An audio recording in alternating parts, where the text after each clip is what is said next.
হয়, আজি talent search এক্সামৰ result দিলে। মই পণ্ডিত দীনদয়াল উপাধ্যায় একাডেমীৰ MD হৈ মই নথৈ আনন্দিত হৈছোঁ। আমাৰ পণ্ডিত দীনদয়ালৰ চেণ্টাৰ আছিলে চিমলিতলা হাইস্কুল। সেই চেণ্টাৰত 5খন স্কুল আছিলে। তাৰে ভিতৰত আমাৰ পণ্ডিত দীনদয়াল উপাধ্যায় একাডেমী 2জন ছাত্ৰ কোৱালিফাইড হৈছে। এজন 10ম শ্ৰেণীৰ ছাত্ৰী মিছ হাছিনাৰা আহমেদ আৰু 8ম শ্ৰেণীৰ ছাত্ৰ সুমন আহমেদ। দুয়োজনকে ধন্যবাদ জ্ঞাপন কৰিছোঁ। আৰু মই ধন্যবাদ দিব বিচাৰিছোঁ আমাৰ পণ্ডিত দীনদয়াল উপাধ্যায় একাডেমীৰ সন্মানীয় শিক্ষক শিক্ষয়িত্ৰীসকলক, লগতে পেৰেণ্টছক আমি ধন্যবাদ দিব বিচাৰিছোঁ। এই ছাত্ৰ ছাত্ৰী দুগৰাকীৰ কৃতিত্বৰ আঁৰত কি আছে বুলি ভাবে? এই ছাত্ৰ দুগৰাকীৰ কৃতিত্বৰ আঁৰত মই এইটোৱেই ভাবোঁ, প্ৰথমতে আমাৰ শিক্ষক শিক্ষয়িত্ৰীসকলে বহুত গুৰুত্ব আৰোপ কৰিছিলে। আৰু একচুৱেলি ছাত্ৰ দুজন বহুত ভাল আছিলে, পঢ়া শুনাত সৰুৰ পৰাই ভাল। আমি আশা কৰিছোঁ আগন্তুক SSLC এক্সাম যিটো হ'বলৈ গৈ আছে, এইটোত হাছিনাৰা আহমেদ ইয়াতকৈ আৰু বেছি পাৰ্চেণ্ট পাব বুলি মই আশা ৰাখিছোঁ। পণ্ডিত দীনদয়াল উপাধ্যায় চিনিয়ৰ ছেকেণ্ডেৰী স্কুলখন আমাৰ অসমৰ যিটো বৰ্ড আছে, বৰ্ডৰ অধীনত এফিলিয়েটেড নে? হয়, আমাৰ পণ্ডিত দীনদয়াল চিনিয়ৰ ছেকেণ্ডেৰী স্কুলখন ব্যক্তিগত খণ্ডৰ বিদ্যালয় হ'লেও এইখন বিদ্যালয় চৰকাৰীভাৱে পঞ্জীয়নভুক্ত এখন বিদ্যালয়। এইখন বিদ্যালয়ত ছায়েন্স, আৰ্টছ, কমাৰ্চ তিনিটা ষ্ট্ৰীমে আছে। আৰু এইখন বিদ্যালয় আমি 2খন মিডিয়াম আছে, এছামিজ এণ্ড ইংলিছ বোথ। আমাৰ এইবেলি পণ্ডিত দীনদয়াল চিনিয়ৰ ছেকেণ্ডেৰী স্কুলত 140 ষ্টুডেণ্টে এইবাৰ উচ্চতৰ মাধ্যমিক পৰীক্ষা দিব।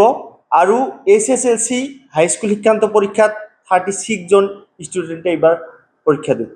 হয়, আমাৰ পণ্ডিত দীনদয়াল উপাধ্যায় একাডেমীৰ পৰা অসম ভিত্তিক ষ্টেট কাউন্সিল টেলেণ্ট চাৰ্চ যিটো হৈছিল, 2জন ছাত্ৰ, এজন ছাত্ৰ আৰু এজন ছাত্ৰী উত্তীৰ্ণ হ'বলৈ সক্ষম হৈছে। সেইবাবে আমি পণ্ডিত দীনদয়াল উপাধ্যায় একাডেমীৰ সকলো ছাৰ বাইদেৱে নথৈ আনন্দিত। এই চেগতে দুয়োজনলৈ আন্তৰিক শুভেচ্ছা জ্ঞাপন কৰিছোঁ। তেখেতে পণ্ডিত দীনদয়ালৰ লগতে শিমলিতলা চেণ্টাৰত 2জনে উত্তীৰ্ণ হৈ আমাক আনন্দিত কৰিলে। এই ছাত্ৰ আৰু ছাত্ৰী দুগৰাকী কৃতকাৰ্যত লাভ কৰাৰ আঁৰত কি আছে বুলি ভাবে? আচলতে তেখেতে যে আজি উত্তীৰ্ণ হ'ল, পোনপ্ৰথমে আমি পণ্ডিত দীনদয়াল উপাধ্যায় একাডেমীৰ সমূহ ছাৰ বাইদেউক অশেষ কষ্ট কৰি তেওঁলোকক হয়তো শিক্ষাদান দিছিলে। লগতে ছাত্ৰ ছাত্ৰীসকলৰ নিজৰ চেষ্টা আছিল। গতিকে ছাৰ বাইদেউৰ লগতে ছাত্ৰ ছাত্ৰীসকলৰ অশেষ কষ্টৰ ফলত আজি এই স্থান পাবলৈ সক্ষম হৈছে। কি ক'ব? সেইবাবে সমূহ ছাৰ বাইদেউক আমি ধন্যবাদ জ্ঞাপন কৰিছোঁ। আৰু আগলৈ এনেদৰে আমি কষ্ট কৰি যাতে এনেকুৱা সুনাম অৰ্জন কৰিব পাৰোঁ, তাৰ বাবে কামনা কৰিছোঁ। অভিভাৱক অভিভাৱিকাসকললৈ কি মেছেজ দিব?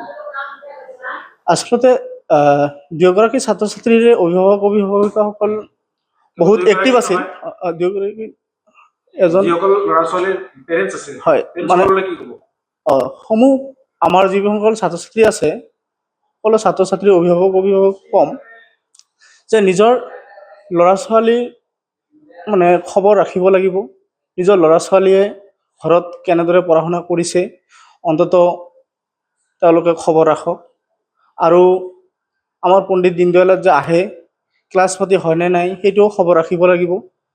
গতিকে অভিভাৱকসকলে অলপ গুৰুত্ব দিলে আমি ছাৰ বাইদেউসকল আৰু ভালদৰে গুৰুত্ব দি এই ল'ৰা ছোৱালীসকলৰ যাতে ভৱিষ্যত জীৱন উজ্জ্বল কৰিব পাৰোঁ, সেইটো আশা। বহুত ভাল লাগি আছে আজি মই ক'ব নোৱাৰো ইমান ভাল লাগি আছে। মই এক্সপেক্টে ক'ব নোৱাৰো যে ইমান ভাল লাগি আছে মোৰ। তুমি কোন শ্ৰেণীত পঢ়া? মই 8-9 ঘণ্টা পঢ়ো। তুমি কোন শ্ৰেণীত পঢ়ি আছা? 8ম শ্ৰেণীত। তুমি কেইঘণ্টা অধ্যয়ন কৰা? 7-8 ঘণ্টা। 7-8 ঘণ্টা অধ্যয়ন কৰা। তুমি যে আজি সাফল্য অৰ্জন কৰিলা, সফলতা লাভ কৰিলা যি, ইয়াৰ আৰু কি আছে? কোন আছে? সকলো ছাৰ বাইদেউ সকল আছিল আৰু মই কষ্ট কৰিছো বহুত। দেউতা? মা দেউতা আছিল, মই কষ্ট কৰিছো, ছাৰ বাইদেউ সকলে বহুত হেল্প কৰিছে। কি ক'বা তোমাৰ সৰু কণ ভাইটি ভণ্টিসকলক কি ক'বা? যাতে সিহঁতে ভালকৈ পঢ়া শুনা কৰি স্কুলৰ সুনাম অৰ্জন কৰিব পাৰে সেয়া কামনা কৰিছো। তোমাৰ পৰিচয়টো দিয়া। নমস্কাৰ, মোৰ নাম হাছিনাৰ আহমেদ, দেউতাৰ নাম হুকুম আলী আৰু মাৰ নাম আলিছা ইয়াছমিন, ঘৰ খেৰপাৰা। তুমি যে আজি যিটো অসম ভিত্তিক পৰীক্ষা হৈছিলে, টেলেণ্ট চাৰ্চ পৰীক্ষা হৈছিল, ইয়াত আজি তুমি সফল হ'লা, কৃতকাৰ্যতা লাভ কৰিলা, ইয়াৰ এতিয়া তোমাৰ অনুভৱটো কেনেকুৱা? বহুত ভাল লাগিছে, তাৰমানে মই ক'বই নোৱাৰো যে ইমান ভাল লাগিছে। ভাবিছিলো তাৰমানে নাপাম বুলি, হঠাতে পাই গ'লো, বহুত ভাল লাগিছে। ইয়াৰ আঁৰত তোমাৰ সাফল্যৰ আঁৰত কি আছে? মানে সকলো টিচাৰ্ছ আছে আৰু মা দেউতাই আছে। তোমাৰ ঘৰ ক'ত? খেৰপাৰা। হয়। তুমি যে অহা যিটো হাইস্কুল শিক্ষান্ত পৰীক্ষাত অৱতীৰ্ণ হ'বা। আৰু কেনেকুৱা প্ৰিপাৰেচন হৈ আছে? মানে ভালে চলি আছে, যাতে আৰু 90+ পাওঁ, সেইকাৰণে ভালকৈ পঢ়ি আছো। কি ক'বা এই বিদ্যালয় কৰ্তৃপক্ষলৈ বা শিক্ষক-শিক্ষয়িত্ৰীসকলে? তাৰমানে বহুত তাৰমানে ফ'ৰ্চ কৰিছে আৰু তাৰমানে এতিয়াও পঢ়াৰ কাৰণে ফ'ৰ্চ কৰি আছে। তাৰমানে টিচাৰ্ছ বহুতে হেল্প কৰিছে তাৰমানে, আৰু তাৰমানে যিদিনাই তাৰমানে টিচাৰবিলাকৰ পৰা সহায় বিচাৰিছোঁ, সিদিনা তাৰমানে টিচাৰবিলাকে সহায় কৰিছে। সেইখিনি। তুমি কিমান পাৰ্চেণ্ট পালা? 80। জুনিয়ৰ হ'ব মানে তোমাৰ কনিষ্ঠসকলক তাৰমানে যাতে ভালকৈ পঢ়ে আৰু ভৱিষ্যত তাৰমানে ভাল শিক্ষা তাৰমানে প্ৰদান কৰে, আৰু যাতে আমাৰ নিচিনাকৈ এই এক্সামটোত পাছ কৰে আৰু আগন্তুক হাইস্কুল শিক্ষান্ত চূড়ান্ত পৰীক্ষাত যাতে ভাল ফলাফল লাভ কৰে, সেইটোৱে কামনা কৰোঁ। তোমাৰ পৰীক্ষা সমাগত 10 তাৰিখৰ পৰা। হয়। এই পৰীক্ষাত কেনেকুৱা হ'ব বুলি ভাবিছে? ভালে হ'ব, তাৰমানে ভালকৈ পঢ়ি আছোঁ, 90+ তাৰমানে ধৰিছোঁ, এইখিনি কাম। 90+ থাকিব। Thank you. আপোনাৰ ছোৱালীৰ নাম কি আছিলে? হাছিনাৰ আহমেদ, কোন ক্লাছত পঢ়ি আছে? 10মান শ্ৰেণী। আজি যি টেলেণ্ট চাৰ্চ পৰীক্ষাত উত্তীৰ্ণ হ'ল, কৃতকাৰ্যতা লাভ কৰিলে, এই মুহূৰ্তত আপুনি কি ক'ব? বহুত আনন্দিত হৈছো মোৰ ছোৱালীজনী টেলেণ্ট চাৰ্চত ভাল ৰিজাল্ট কৰাৰ কাৰণে।